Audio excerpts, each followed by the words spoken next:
त्यांची कल्पना खरंच खूप छान आहे की विद्यार्थ्यांना जर आपण प्रोत्साहन केलं आणि त्यांचं जर कौतुक केलं तर ते नक्कीच पुढे जाऊन त्यांना सुद्धा धीर वाटतो की आपण केलेल्या कामाचं म्हणजे आपल्याला फळ भेटतं आणि ते तसंच पुढे काम करत जातात.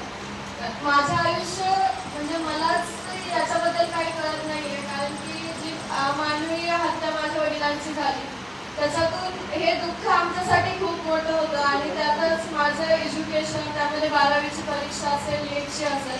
माझी नीटची तयारी तर आधीपासून चालू होती, पण 12वीची बोर्डची एक्झाम होती. त्याचा अभ्यास तर लास्टचे 2 महिनेच म्हणजे ते पण माझ्यासाठी अपुरे होते, कारण की जे वडिलांचं दुःख होतं सर्वांनी बोलवलं तिथं जाणं, कारण की त्यांनी ती आत्मीयतेने बोलवलं आणि आपण तिथे नाही जायचं हे आम्हाला वेगळं वाटायचं. म्हणून आम्ही जे बाहेर मोर्चासाठी असलं, मी ज्यावेळेस पुस्तक उघडायचे त्यावेळेस मला माझ्या वडिलांचा चेहरा दिसायचा, कारण की त्यांनी आज आमच्यासाठी खूप काही, आज आम्ही इथे आहोत आणि सर्वांची ओळख झाली ती त्यांच्यामुळेच म्हणायला हरकत नाही आहे, कारण की त्यांनी जी समाजातली म्हणजे समाजातील लोकांना पुढे नेलं, गावात सुधारलं, अशा प्रत्येक गोष्टी आहेत.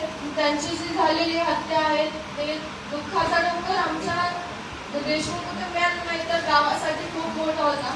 पण या महाराष्ट्राने दिलेली साथ त्याच्यामध्ये माझं तर अभ्यासात कसलंच मन लागत नव्हतं, पण एकीकडे कुठेतरी विचार केला तर वाटायचं की बाबा सोबत नाही आहेत, त्यांच्याशिवाय जीवन जगणं खूप अवघड आहे. पण नंतर जी तुम्ही दिलेली आम्हाला साथ आहे आणि मला सतत वाटायचं मी जर अभ्यासात वेळ दिला तर माझ्या वडिलांना न्याय मला मिळवून द्यायचा, त्याच्यामध्ये मी कुठेतरी कमी पडेल.